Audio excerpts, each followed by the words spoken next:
सरकार ने कहा था ईपीसी फ्यूल आएगा, पेट्रोल सस्ता होगा, 15 रुपए प्रति लीटर तक राहत मिलेगी, किसानों को फायदा होगा और पर्यावरण भी बचेगा। सुनने में सब कुछ परफेक्ट प्लान लग रहा था, लेकिन जैसे ही E20 का रोल आउट शुरू हुआ, एक डार्क रियलिटी सामने आने लगी।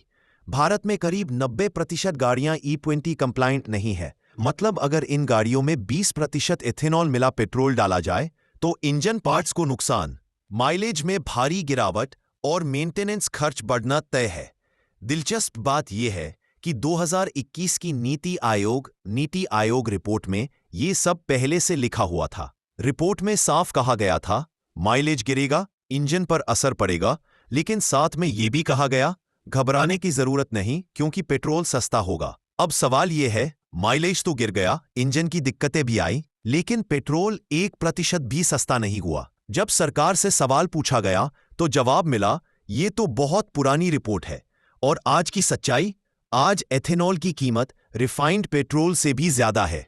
तो सवाल उठता है, सरकार को फायदा नहीं, गाड़ी मालिक को नुकसान, किसानों को कितना मिला वो भी साफ नहीं, तो फायदा किसका हुआ?